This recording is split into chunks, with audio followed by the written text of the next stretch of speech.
Здравейте, приятели! С вас е Христина и днес ще говорим за автентичност. Това е третото видео от серията от 12 видеа за увереност и харизма. Ако ви е интересно, останете с мен. Днес ще бъде малко по-необичайно. Пред вас съм застанала без грим, с идеята да се гримирам по време на клипчето, докато го записвам. Идеята за този клип е, тъй като ще говорим за автентичност, да ме видите в автентичният ми вид. Тук обаче искам да отбележа, че дали съм с грим или без грим, аз пак съм си автентична по моя начин, тъй като автентичност означава да сме истинни, т.е. да правим нещата, които смятаме за важни за нас и да бъдем напълно естествени и естествени имам предвид в поведението си, в това какво ни се иска на нас да представим пред света. Автентичен буквално означава истински, достоверен, верен на произхода си, такъв, който действа от собствена воля. Автентичността е съответствие между вътрешния опит и външното изразяване.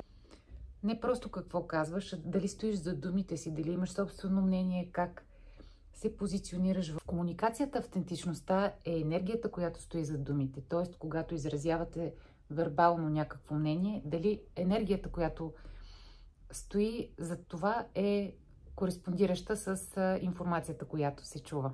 Кои са признаците на автентичното поведение? Когато сме в съгласие с себе си, дишаме по-спокойно, като цяло усещаш вътрешен мир, когато изразяваш мнение, гласът ти е стабилен, дишането ти е спокойно. Не се преструваш, за да бъдеш харесан, умееш да казваш не, знаеш кои са твоите лични граници и си ги отстояваш на момента. Кога разбираме, че има неавтентичност? Когато усещаме вътрешно напрежение, когато говориш нещо само за да звучи добре, бързаш да се оправдаеш, ползваш чуждото мнение за свое собствено. Автентичните хора имат енергия, те са спокойни, не се страхуват да кажат, че не знаят, не се страхуват да попитат. Енергията им е спокойна, нямат нужда непрекъснато да убеждават околните в собствените си възгледи. Това, което правя и казвам, от мен ли идва или от страх? Преди важен разговор можете да минете през следните 3 стъпки, за да сте сигурни, че говорите от собствените си подбуди. Питайте се, това ли мисля, това ли чувствам, това ли искам да изразя? Автентичността започва с приемане на несъвършенствата. Замислете се дали имате части от себе си или неща, физически или в характера, които не можете да понасяте.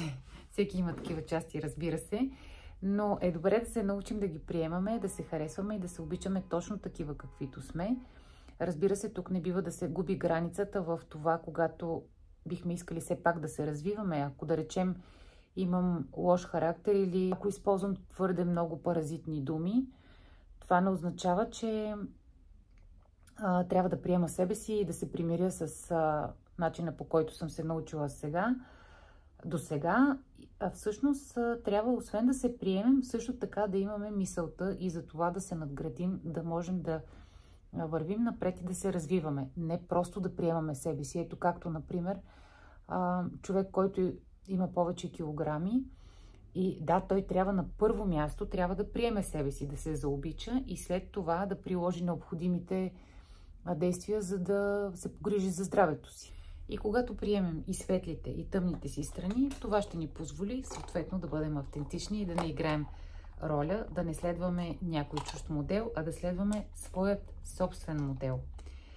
Има начини и способи, чрез които човек добива тази, по-точно не я добива, а я разгръща тази автентичност, защото ние сме като едно цвете. Как се развива цветето? Първо е пъпка, която много леко и постепенно се пропуква, за да може да разцъфне.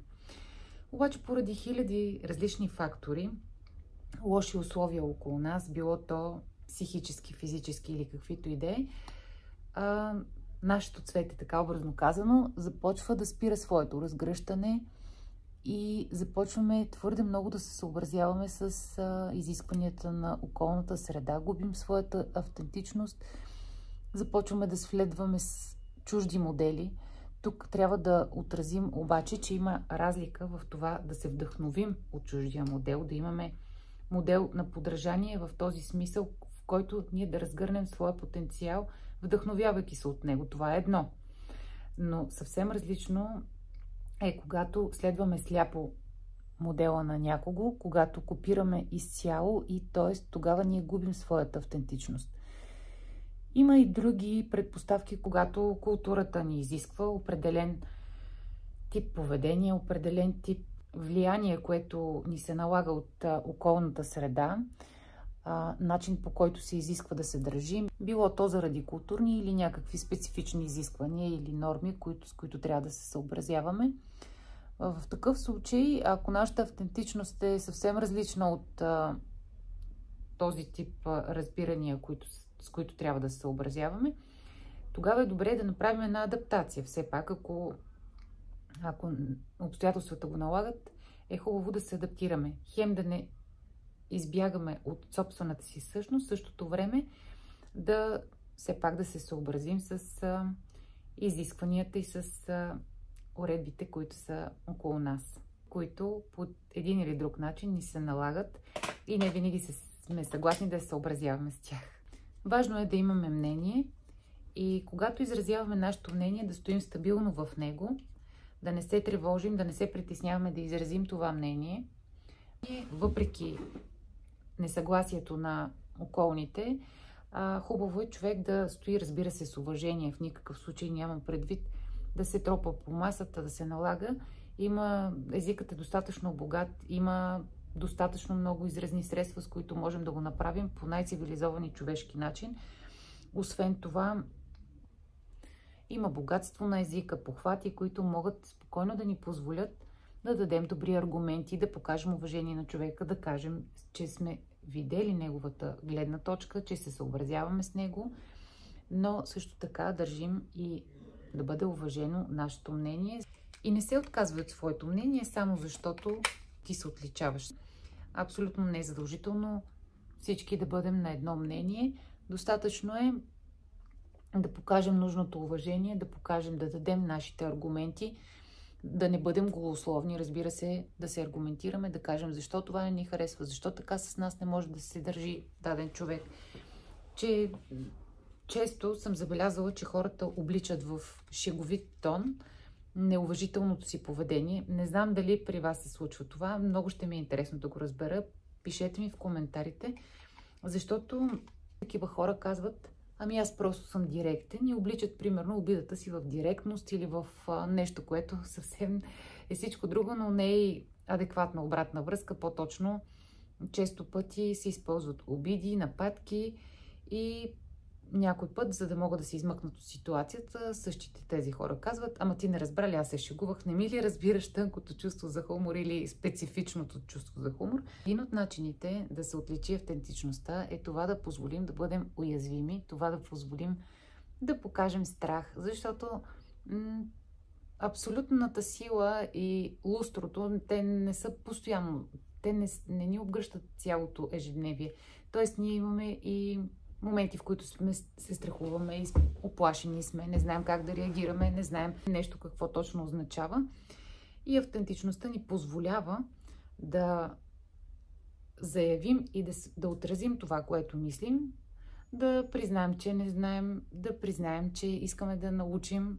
Автентичността не е това да бъдеш различен, а това да бъдеш истински.